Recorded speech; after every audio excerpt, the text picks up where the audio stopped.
नमस्कार, मी हर्षला महाजॉब कट्टा या आपल्या YouTube चॅनलमध्ये तुम्हा सगळ्यांचं स्वागत करते। तर मित्रांनो, आज तुमच्यासाठी नवीन अशी जॉब अपडेट घेऊन आलेली आहे। रेल्वे रिक्रुटमेंट बोर्ड म्हणजेच RRB अंतर्गत जागा निघालेल्या आहेत। मित्रांनो, जागांच्या संख्येचा जर विचार केला तर 1036 पदांसाठी या ठिकाणी जागा निघालेल्या आहेत। मित्रांनो, जर तुमचं 12वी झालेलं आहे, D.Ed, B.Ed झालेलं आहे, BPED कोर्स झालेला आहे तर तुम्ही या ठिकाणी अप्लाय करू शकणार आहात। मित्रांनो, जागा खूप जास्त आहे तर नक्की अप्लाय करायचं आहे।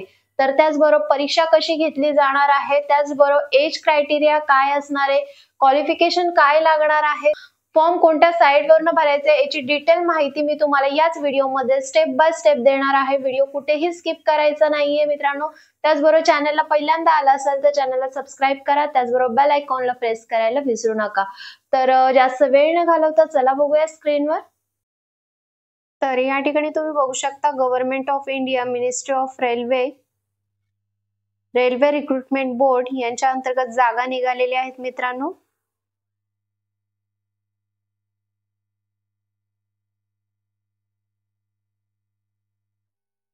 ऑनलाइन ऍप्लिकेशन चालू झालेले आहे। 7/1/2025 पासून हे ऍप्लिकेशन सुरू झालेले आहेत। लास्ट डेट आहे फॉर्म भरण्याची 6 फेब्रुवारी 2025। या ठिकाणी तुम्ही बघू शकता, जर तुम्हाला पेमेंट करायचं असेल तर तुम्ही या ठिकाणी 7/2/2025 ते 8/2/2025 पर्यंत या ठिकाणी ऑनलाइन फीज या ठिकाणी भरू शकता। त्याचबरोबर या ठिकाणी तुम्ही बघू शकता 1036 जागा या ठिकाणी भरल्या जाणार आहेत।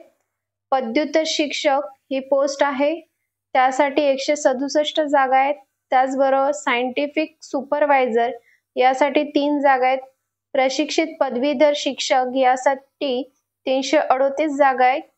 Chief law assistant, public prosecutor यासाठी 20 जागा आहेत। फिजिकल ट्रेनिंग यासाठी 18 जागा आहेत।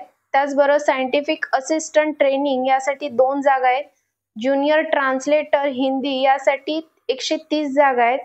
सीनियर पब्लिसिटी इन्स्पेक्टर स्टाफ यासाठी 3 जागा आहेत। त्याचबरोबर स्टाफ वेलफेअर इन्स्पेक्टर यासाठी 59 जागा आहेत। लायब्ररियन 10 जागा, संगीत शिक्षक 3 जागा, शिक्षक विविध विषयांचे प्राथमिक रेल्वे शिक्षक यासाठी 178 जागा आहेत। त्याचबरोबर सहाय्यक शिक्षिका महिला यासाठी 2 जागा आहेत। लॅब असिस्टंट 7 जागा आहेत। लॅब असिस्टंट ग्रेड 3 यासाठी 12 जागा आहेत। अशा 1036 जागा या ठिकाणी भरल्या जाणार आहेत। त्यानंतर आता आपण बघणार आहोत की शैक्षणिक पात्रता या ठिकाणी काय असणार आहे। जे पद क्रमांक 1 आहे त्यासाठी 50% गुणांसह पदव्युत्तर पदवी प्लस B.Ed किंवा BE BTech असणं आवश्यक आहे।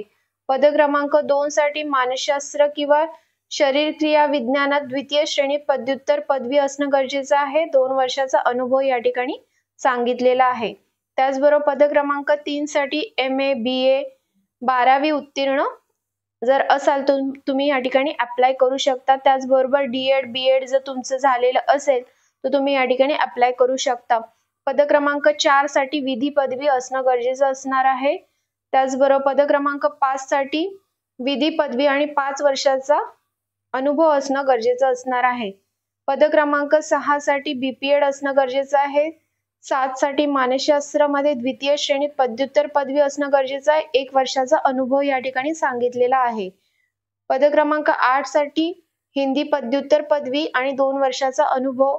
पद क्रमांक 9 साठी पदवीधर किंवा डिप्लोमा जर तुमचा असेल तर तुम्ही या ठिकाणी अप्लाय करू शकता। त्यानंतर पद क्रमांक 10 साठी पदवीधर किंवा डिप्लोमा जर तुमचं झाले असेल तर तुम्ही या ठिकाणी अप्लाय करू शकता।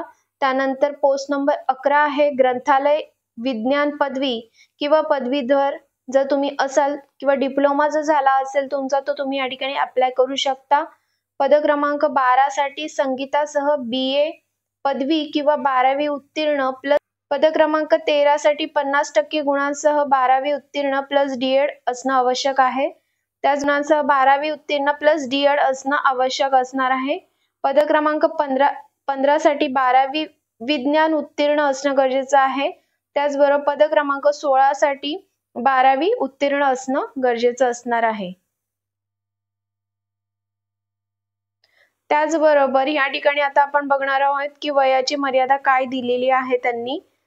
तर या ठिकाणी बघू शकता पद क्रमांक 1, 3, 6, 12, 13, 14 आणि 15 या पदांसाठी 18 ते 48 वर्षापर्यंत तुम्ही या ठिकाणी अप्लाय करू शकणार आहात. त्यानंतर पद क्रमांक 2 आणि 7 यासाठी 18 ते 38 वर्ष, पद क्रमांक 4 साठी 18 ते 43 वर्ष, पद क्रमांक 5 साठी 18 ते 35 वर्ष, पद क्रमांक 8, 9 आणि 10 साठी 18 ते 36 वर्ष, पद क्रमांक 11 ते 16 साठी 18 ते 33 वर्ष. बरोबर या ठिकाणी फीज किती आकारलेली आहे तर जनरल कॅटेगरी, ओबीसी आणि ईडब्ल्यूएस कॅटेगरीसाठी 500 रुपये फीज आकारलेली आहे. त्याचबरोबर SC, ST, ex serviceman, transgender, महिला कॅटेगरीसाठी 250 रुपये फीज आकारलेली आहे. त्याचबरोबर सर्वात महत्त्वाची गोष्ट म्हणजे या ठिकाणी जी पण फी आकारलेली आहे, जर तुम्ही एक्झाम अटेंड केली तर ही फीज तुम्हाला रिफंड मिळणार आहे, ही गोष्ट लक्षात घ्यायची आहे. ऑनलाईन अर्ज करण्याची शेवटची तारीख आहे 6 फेब्रुवारी 2025. तर या ठिकाणी तुम्हाला डिटेल माहिती दिलेली आहे. याची जी PDF फाईल आहे ती सुद्धा खाली डिस्क्रिप्शन बॉक्स मध्ये दिलेली आहे. त्या ठिकाणी जाऊन आधी सविस्तर माहिती वाचून घ्या. तुम्हाला कोणत्या पोस्टसाठी त्या ठिकाणी अप्लाय करायचं आहे ते डिसाईड करा आणि त्यानंतरच त्या ठिकाणी अप्लाय करा. तर नक्की या ठिकाणी अप्लाय करायचंय. कायमस्वरूपी नोकरी असणार आहे. त्याचबरोबर महाराष्ट्रामध्ये तुम्हाला नोकरी करण्याची संधी मिळत आहे. त्याचबरोबर मराठीमधून पेपर असणार आहे मित्रांनो, ही चांगली गोष्ट आहे. तर नक्की या ठिकाणी अप्लाय करायचं आहे. त्याचबरोबर ही व्हिडिओ तुम्हाला कशी वाटली कमेंट करून नक्की सांगा. व्हिडिओ आवडला असल्यास व्हिडिओला लाईक करा, कमेंट करा आणि जास्तीत जास्त लोकांबरोबर ही व्हिडिओ शेअर करा. तर चला मग भेटूया नवीन अशा जॉब अपडेट व्हिडिओसह. धन्यवाद.